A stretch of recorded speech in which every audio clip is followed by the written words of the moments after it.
Hey everybody, I'm here today with the Digi Stamps for Joy Challenge 122 with the twist of adding an animal. Here's the card I'm going to make, and I'm going to show you how you can add some interest to your card with some negative space. What I've done is I have taken this image from Digi Stamps for Joy. It's very cute. It's a little bunny with an egg, and I have brought it into a Photoshop file that is 4 1/4 by 5 1/2. I stretched him out to be about the size of my card base lengthwise. And I've just taken a black strip and I have put that behind him. I'm going to end up chopping that all off so you won't see any of it, but I wanted a guide to be able to see what I wanted to chop off and how far I wanted to go with it. So that's why that's on there. I'm not going to do anything with it other than chop it off later. But what I'm doing now is I'm doing some very basic coloring with my colored pencils, 2 to 3 colors, and then I'm just going to come in just a minute with some Gamsol and my blending stumps, and I'm going to blend that out. What I do to make this blending a little bit easier on myself is I blend color families that are close together. So you can see I do the pinks and the purples next to each other, and I don't have to sand my blending stump then in between those. So that just makes it a little bit easier on myself and a little bit less sanding on my part. So now what I've done is I've come in with my Tim Holtz ruler, and it does have a metal edge, so I'm able to cut along it. And I've just lined that up on my little black lines there, and I've just made cut marks all the way along those. I did go a little crazy, you can see, and I cut off a little bit that I wasn't supposed to. I don't know what I was thinking, but it's not going to matter in the end. You really can't even tell once it's all done.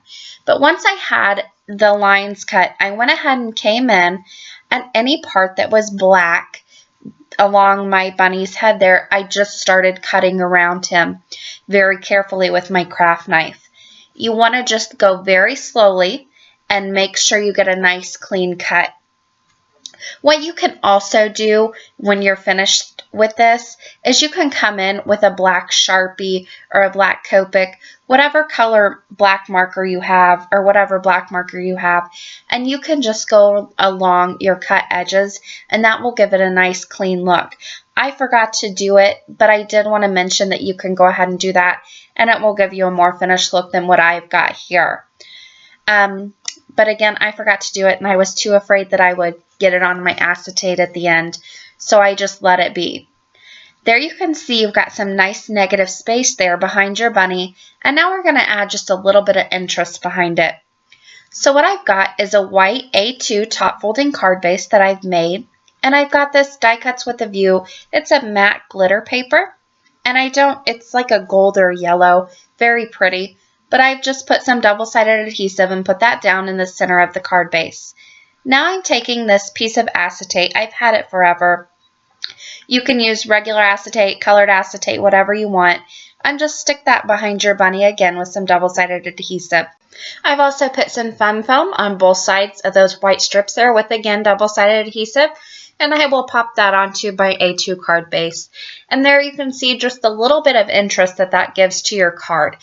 I will leave you all with just a few pictures.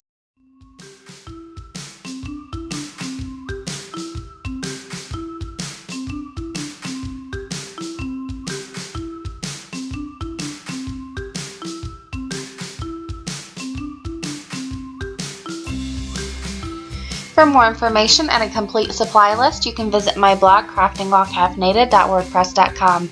You can also head on over to Digi Stamps for Joy blog and join in the challenge. Thank you guys so much for watching, and happy crafting!